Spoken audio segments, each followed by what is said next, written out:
Halo guys, apa kabar? Publisher gede benci banget sama transparansi. Bisnis mereka di industri game cuma ngandelin satu cara, yaitu ngebohongin pembeli.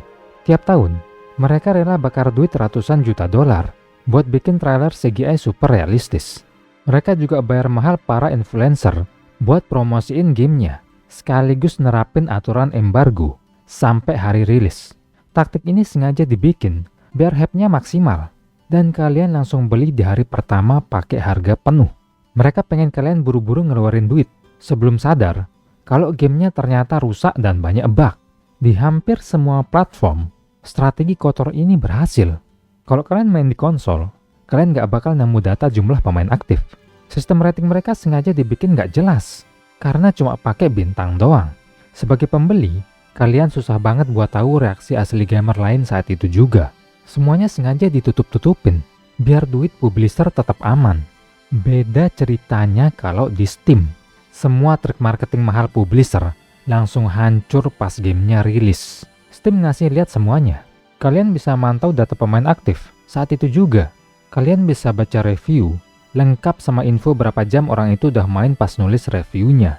Skor akhirnya juga ngasih tahu kita secara langsung, game ini layak dibeli atau emang sampah. Publisher gede benci banget kalau semuanya transparan begini. Udah lama petinggi perusahaan ini diam-diam maksa Valve buat nutup data tersebut. Mereka pengen Valve nyembunyiin jumlah pemain dan ngehapus kritikan komunitas.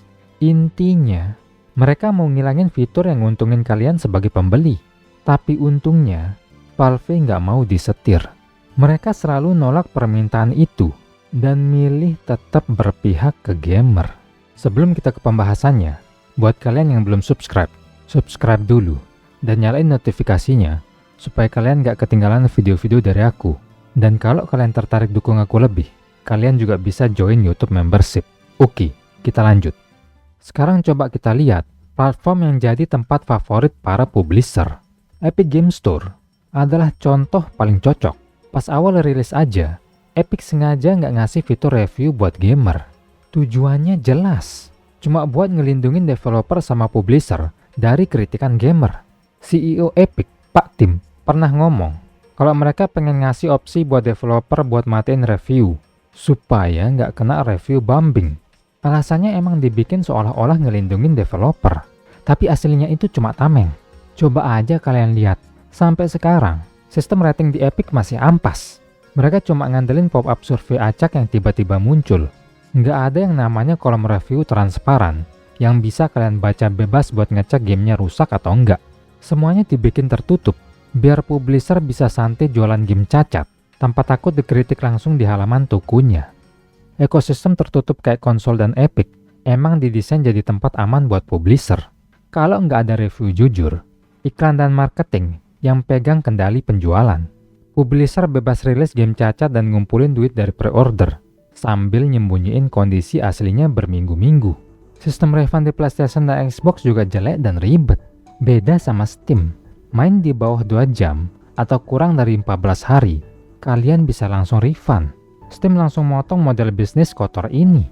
Coba kita lihat data dari game Discoverku soal efek halaman toko Steam ke pembeli. Hasilnya, nunjukin review Steam jadi penentu utama penjualan. Dari ribuan gamer PC yang disurvei, 72,5% rutin ngecek review dulu sebelum ngeluarin duit. 40,5% bahkan selalu baca review di tiap game yang mau dibeli. Cuma 2,5% gamer yang nggak peduli sama review. Efek review ini langsung kerasa pas skor game turun dari batas aman. Survei ini nunjukin reaksi pembeli pas skor mulai turun. Pas skor gamenya jatuh ke mostly positif, 20,3% gamer langsung males beli. Pas skornya anjlok ke mix, yang nolak beli naik drastis jadi 30,8%. Ditambah sifat ragu-ragu gamer, dapat skor mix di Steam, berarti setengah dari target pasar langsung batal beli. Mereka otomatis nganggep gamenya bermasalah. Data sebelumnya juga nunjukin hal yang sama. Skor overwhelmingly positif, bikin game laku keras jangka panjang. Begitu masuk zona mix, orang yang masukin ke wishlist langsung batal beli. Angkanya langsung hancur dan susah buat naik lagi. Gamer PC zaman sekarang tuh teliti. 80% pemain langsung fokus ngelihat skor review terbaru. Misal ada game rilisnya lumayan bagus, terus di patch bulan depannya, developer masukin update yang bikin drop FPS, atau nambahin microtransaction agresif. 32,9% calon pembeli bakal langsung ngerem. Mereka bakal ngecek review negatif terbaru dulu, sebelum mutusin buat beli. Pemain ngecek review buat nyari tahu performa gamenya. Alasan nomor satu gamer baca review itu buat ngecek laporan bug. Mereka ngecek gamenya hancur atau cacat.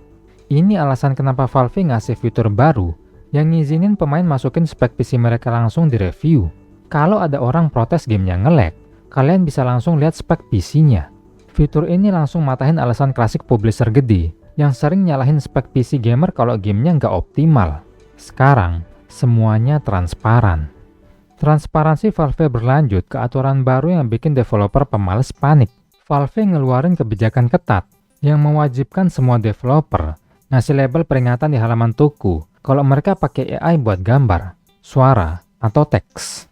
Data analis Sulkaharu ngecek 53.000 rilis game di Steam selama 3 tahun terakhir. Hasilnya nunjukin produksi game pakai AI lagi naik pesat. Diprediksi pertengahan 2026, 31% rilis game baru di Steam bakal punya label AI ini. Angka ini naik drastis dari cuma 7% waktu kebijakan ini pertama jalan. Masalah utama buat developer adalah penolakan pasar. Gamer PC selalu ngehindarin game berlabel AI. Riset nunjukin pencapaian game berlabel AI jauh lebih rendah dari game buatan asli manusia. Rata-rata skor review game AI cuma mentok di 77%, sementara game non-AI bisa stabil di 81%. Jarak skor ini makin jauh kalau harga gamenya makin mahal. Data dari Game Discoverku ngasih tahu detail penolakannya. 31% gamer Steam langsung mandang negatif game berlabel AI. 8% gamer bahkan nolak keras beli game apapun yang ada label AI. Terus, cuma 17% gamer yang percaya developernya jujur soal seberapa banyak porsi AI yang dimasukin ke game. Aturan wajib label AI dari Valve ini langsung jadi filter kualitas. Pas ada game ampas asal tempel gambar hasil generate AI di Steam, angka penjualannya langsung hancur. Gamenya otomatis tenggelam dan gak laku. Kekuatan gamer di Steam ini bikin publisher AAA panik. Mereka bertahun-tahun nyari cara ngerusak transparansi ini. Salah satu kasusnya bocor lewat laporan orang dalam dari Ubisoft. Ubisoft ngerilis banyak game berbudget gede yang gagal di pasaran. Setelah itu, orang dalam ngebocorin kalau petinggi Ubisoft langsung ngedatangin Valve.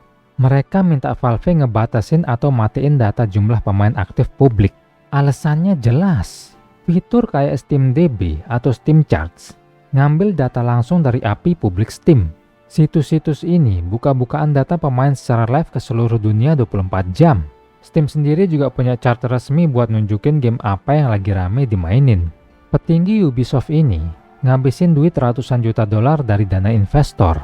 Mereka rilis game gede-gedean dan berani ngeklaim sebagai game quadruple A. Terus pas rilis, puncak pemain aktifnya cuma mentok di angka beberapa ribu orang doang. Kalah sama game indie buatan satu orang. Mereka nggak bisa lagi sembunyi di balik trailer sinematik. Mereka nggak bisa asal ngomong ke investor, bilang gamenya sukses besar. Karena datanya udah ada. Orang dalam ngungkapin, Ubisoft cuma salah satu dari banyak publisher gede yang berusaha neken Valve. Mereka pengen ngunci API tersebut supaya bisa bikin laporan palsu yang kelihatan bagus buat investor. Valve ngerespon pakai penolakan keras. API Steam tetap terbuka sampai detik ini, dan kebebasan informasi tetap dijaga sama Valve.